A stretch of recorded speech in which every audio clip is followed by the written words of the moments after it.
And to me, it's that process of debate, dialogue, and discussion that makes democracies viable, makes functional democracies possible. And so I view Twitter as a mechanism that encourages this process. So if I'm going to put a tweet out there about a serious non-cat or non-dog issue, um, I'm going to make sure that I've researched, and especially on a topic like Bucha and war crimes. I can guarantee you that before I wrote down about the Ukrainian National Police being the perpetrators of numerous crimes, that I researched the subject, that I dug into various images and videotapes of the dead people. I assessed it using whatever forensic evaluation that one can on something like this. And I saw, for instance, that many of the bodies had the green dry ration packaging of the Russian of the Russian ration box. The Is ones this that the Russians are handing out. is this like MREs in the U.S. military?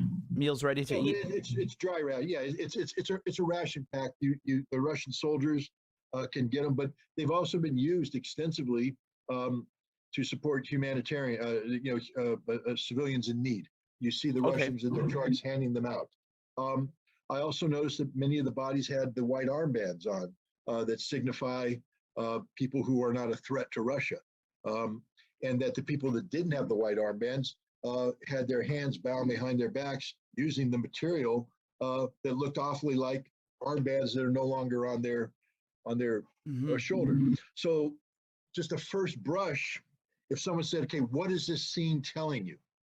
The scene is telling me that these are pro-Russian or Russian sympathizers or people who have interacted with Russia, people who have been the benefactors of Russian humanitarian aid, and people who are heading in the direction of Russian troops.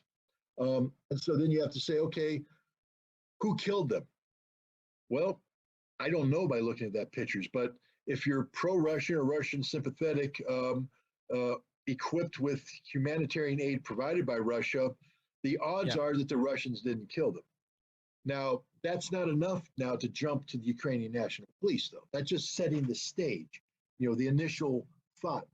But now I get the Russian orders. The orders from the Russian high command are to minimize civilian death, minimize damage to civilian infrastructure. So I see intent. The commander's intent going down to the Russian soldier normally would be translated into actions that reflect that intent. So if I've got some pro-Russian people coming at me, I'm not going to kill them. That's the intent. What about the Ukrainians? We have the exact opposite.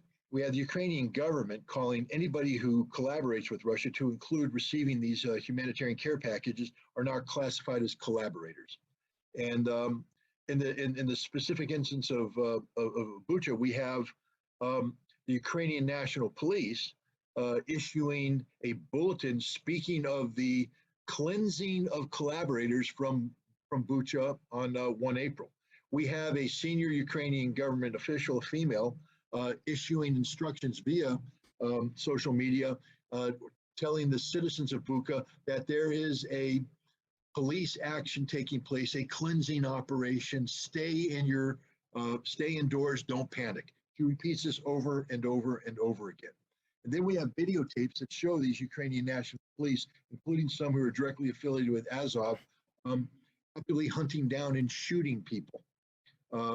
So now when I look at all this data, I have to say it's more than likely that the Ukrainians are the perpetrators, because we have intent from their commanders saying treat all pro-Russian collaborators as the enemy. We have an instruction from the National Police that to carry out a cleansing operation. And then we have videotape of the cleansing operation taking place, which involves gunfire from a Ukrainian national policeman towards civilians who aren't wearing the blue armband. So if I were compelled to make a decision based upon this, albeit incomplete data, because I still, if this was going to go to a court, would need some forensic data to back it up. But the first brush is the Ukrainian National Police have done this. Now, why did I feel compelled to tweet? Because normally I wouldn't tweet with incomplete data like this, because it implies I'm drawing a conclusion that normally I would like to associate a lot more hard facts behind before I put my name on it. But the Ukrainian National Police are promulgating a story that says the Russians did it.